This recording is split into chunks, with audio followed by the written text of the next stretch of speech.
नमस्कार साथियों, आज हम सब इस वीडियो में न्यूट्रीचार्ज किट से जुड़ी एक सच्ची घटना जो एक छोटे बच्चे पर आधारित है, इस वीडियो के माध्यम से आज हम सब उस कहानी को सुनने वाले हैं। हमें आशा है कि इस वीडियो को सुनने के बाद बहुत सारे परिवारों में, बहुत सारे घरों में खुशियां आने वाली है। तो आप सब बने रहें अंत तक इस वीडियो में। तो चलिए बिना देर किए हुए स्टार्ट करते हैं इस वीडियो को।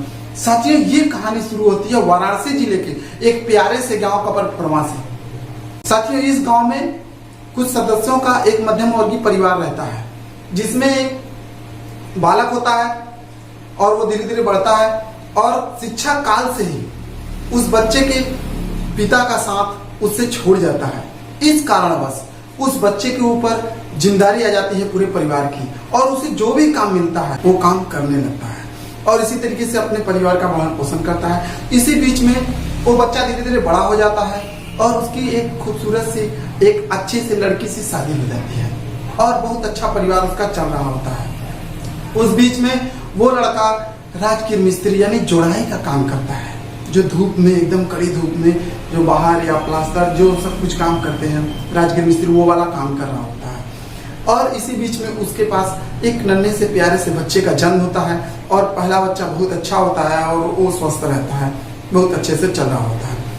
कुछ समय उपरांत उसके यहाँ दोबारा से एक बच्चे का जन्म होता है और वहीं से कुछ कहानी दूसरी तरफ चलने लगती है। साथियों, जब दूसरे बच्चे का जन्म होता है तो वो बच्चा 6 महीने 7 महीने तक बहुत अच्छा होता है, लेकिन धीरे धीरे उसका स्वास्थ्य गड़बड़ होने लगता है। उसको तुरंत मौसम चेंज होता, सर्दी लग जाती और सर्दी लगने के बाद उसका एकदम जकड़न हो जाता, उससे सांस लेने में बहुत ज्यादा कठिनाई होने लगती। तो ये सिलसिला चलता रहा। तो उस बच्चे को अगल बगल जब डॉक्टरों द्वारा दिखाया गया तो ये पता चला कि इसको अब निमोनिया हो गया है। उसके जो मौसा जी होते हैं वो भी डॉक्टर होते हैं, उनसे भी दवा लेते हैं, बराबर सब कुछ जांच वाच होता है बच्चे का और फिर जब तक दवा चलती है तब तक वो बच्चा सही होता है। लेकिन धीरे धीरे फिर भी उसका स्वास्थ्य गड़बड़ ही होता रहता है। जब तक दवा चलता है तब तक से होता है। तो कुछ लोगों द्वारा ये कहा गया कि आप नेबुलाइजर मशीन लीजिए, अब इतना परेशान रहते हैं, आप उस बच्चे को नेबुलाइजर मशीन में आस्तालीन डालकर उसको बांध दे दीजिए और सही होगा और जो दवा चले चलाते रहिए। तो वो जो राजगीर मिस्त्री उसका पिता होता है वो वैसा ही करता है जैसा लोग बताते हैं और डॉक्टर लोग बताते हैं, जैसा डॉक्टर लोग बताते हैं वैसा करता है और दवा भी चलता है, लेकिन फिर भी उसके स्वास्थ्य में कोई भी सुधार नहीं होता। तो बहुत सारे लोगों ने कहा तुम क्या करो उस इंसान से, कि तुम क्या करो कि जो MBBS डॉक्टर है, जो बड़े डॉक्टर हैं, उनको दिखाओ। तो कोरौता में, वाराणसी में कोरौता में एक BL वर्मा जी होते हैं जो कि बच्चों के स्पेशलिस्ट होते हैं, बच्चों के ही डॉक्टर होते हैं। उनको भी वो मिस्त्री, जो राजगीर मिस्त्री उसका पिता होता है, वो जाता है लेकर दिखाता है। अब उधर जब तक दवा चले उस बच्चे को आराम रहता है, फिर जैसे ही मतलब दवा खत्म हो जाए फिर से उसका सांस लेने में उसको कठिनाई होने लगती है और पूरा जाम होने लगता है और कुछ खाता पीता नहीं बच्चा और उसका स्वास्थ्य धीरे धीरे गड़बड़ होने लगा। ये प्रक्रिया चलती रही, वहां से भी दवा करके थक गया और इधर आर्थिक स्थिति भी उसकी तंग हुई और उसके बच्चे का हालात भी धीरे धीरे गड़बड़ होता जा रहा। तो कुछ लोगों ने बताया कि तुम वहां चले जाओ, महमूरगंज डॉक्टर पटवर्धन जो कि बहुत अच्छे डॉक्टर हैं, उनके यहाँ तुम दिखा दो और आपके बच्चे का एकदम बिल्कुल स्वास्थ्य सही हो जाएगा और निमोनिया के स्पेशलिस्ट। फिर वहां पे जाता है वो लेकर डॉक्टर साहब के यहाँ 3-4 महीने दवा चलती है। तो फिर भी जब तक दवा चले तब तक उस बच्चे को स्वास्थ्य उसका, जब तक दवा चलता था तभी तक उस बच्चे का स्वास्थ्य सही रहता था। लेकिन क्या होता है, जब उसका पिता राजगीर मिस्त्री होता है तो वो पूछता है कि डॉक्टर साहब क्या मेरा बच्चा ठीक नहीं हो पाएगा, जब तक दवा चलेगा तभी तक ये सही रहेगा। तो डॉक्टर साहब थोड़े से गुस्से में आ जाते हैं और बोलते हैं तुम लोग अपने बच्चे को लेकर जा सकते हो। अब पति पत्नी दोनों अपने उस बच्चे के हालात को देखकर बाहर आते हैं और आंख में आंसू भर जाता है। दोनों चिंतित होते हैं कि क्या मेरा बच्चा नहीं सही हो पाएगा। फिर क्या होता है, फिर भी वो सब हार नहीं मानते हैं। फिर वो आते हैं तो कुछ लोगों ने बताया कि ऐसा करो, तुम दोनों लेकर चले जाओ अपने बच्चे को वंशिका हॉस्पिटल, जो वाराणसी में वंशिका हॉस्पिटल है, वहां पे तुम लेकर चले जाओ और वहां पे आपके बच्चे को आराम हो जाएगा। तो वहां पे भी वो सब लेकर जाते हैं, दोनों पति पत्नी, जो कि अर्दली बाजार में वंशिका हॉस्पिटल है, वहां पे वो लेकर जाते हैं। तो वहां पे जाने के बाद अब उसकी भयावह स्थिति और बढ़ गई है।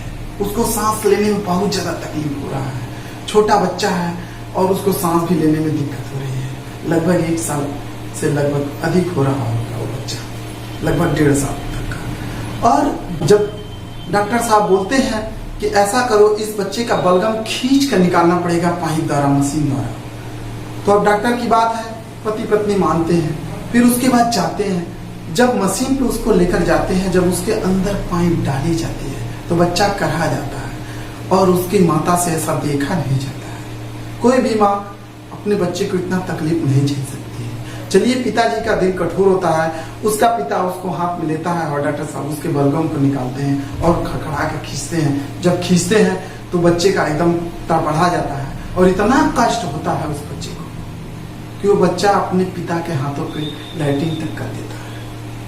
साथियों, इतनी तकलीफ माँ नहीं देख सकती। पिता प्यार करता है अपने बच्चों से, लेकिन उसका दिल कठोर होता है। तो वहां से भी वो दवा दी, जैसे भी हुआ वहां से भी वो सब अपना दवा लेकर आए। जब तक दवा चले तब तक वो बच्चा सही रहता और फिर उसके बाद गड़बड़ हो जाता। लेकिन जब वहां से आते थे किसी भी हॉस्पिटल से, तो बच्चे को हाथ में बेम्फ्लाम सेट कर दिया जाता था, या तो ये बोला जाता था कि आप इसको पीछे बैक में इसको सुई लगवा लीजिएगा, अपने आप को आने जाने में दिक्कत परेशानी होगी तो आप क्या करिएगा कि वहीं पे आप किसी भी डॉक्टर से दिखवा के आप सुई लगवा लीजिएगा।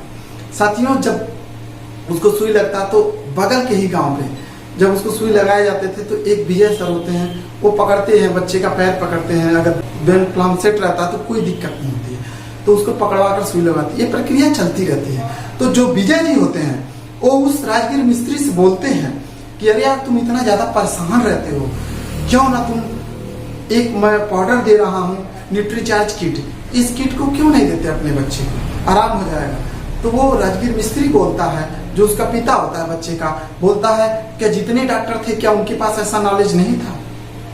वो 400 500 200 जो भी उनका फीस था, क्या वो इसको रिकमेंडेड नहीं कर सकते थे? आप उनसे ज्यादा जानकार हो। उन्होंने बोला ठीक है, अपने समय शब्दों में उन्होंने कहा ठीक है भाई, आपका बच्चा है, आपके ऊपर है, आप जैसा करो, हम उसमें क्या कर सकते हैं। सुई लगा के घर पे आता है तो अपनी पत्नी से ये बातें सारी बताता है, कैसे से बात है। तो उस राजगीर मिस्त्री की जो पत्नी होती है वो बोलती है कि ठीक है, जो फीस हम दे रहे हैं, चलो ठीक है, फीस नहीं सही, एक डॉक्टर का बच्चे की बात है, जाओ लेकर आओ, हो सकता है। तो उसने आया और विजय जी से बोला कि सर ये बताएं कि आपका ये न्यूट्रीचार्ज कितने का है? तो उन्होंने बताया कि ये 552 का है। और उसने पूछा कि कितने दिनों तक इसको चला सकते हैं? तो उन्होंने बताया कि इसको 3 महीने अगर लगातार चला दोगे तो आपका बच्चा बिल्कुल सही हो जाएगा।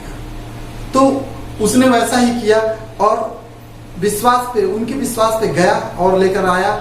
और धीरे धीरे दवा जो चल रही थी, वो तो डॉक्टर साहब की दवा चल रही थी और लगभग बच्चा लगभग अब 2 साल का हो चला था। तो उस समय उसको न्यूट्रीचार्ज किट उन्होंने देना चालू किया और वो धीरे धीरे दवा भी चलती रही और धीरे धीरे वो बच्चा भी उसका आराम होने लगा उस बच्चे को। तो उसने दूसरा लिया, तीसरा लिया, इस तरीके से अब उसका बच्चा बिल्कुल सही है। और ये कहानी साथियों किसी और की नहीं है, ये कहानी खुद मेरी है। मैं शैलेश कुमार वर्मा, उसी का पिता। आज साथियों इस आरसीएम की वजह से हमारा बच्चा बिल्कुल सही है और एकदम स्वस्थ है। हाँ, अगर के मौसम चेंज होता है तो सर्दी जुकाम लग जाता है, लेकिन वो भयावह स्थिति नहीं आती है। और मलेरिया की वजह से, मच्छर के काटने की वजह से एक बार उस बच्चे को दवा के लिए गए थे और मतलब हॉस्पिटल में, और उसके बाद अब से अभी तक नहीं गए हैं। आज बच्चा लगभग 4 साल का हो चुका है। तो ऐसे बहुत सारे माता पिता होंगे जो अपने बच्चे के स्वास्थ्य को लेकर परेशान होंगे, तो एक बार न्यूट्रीचार्ज के 3 महीने लगातार उसको देकर देखें और दवा चलती रहे, उससे कोई दिक्कत नहीं, आपका भी बच्चा स्वस्थ होगा और आपका भी जीवन खुशहाल होगा। मेरी यही आशा है आप सबसे। तो साथियों, मैं ये वीडियो शेयर करने के लिए नहीं कहूँगा, अगर कि लगे कि नहीं हाँ ये शेयर करना चाहिए तो आप शेयर करें, नहीं तो फिर कोई बात नहीं है। धन्यवाद। जय हिंद।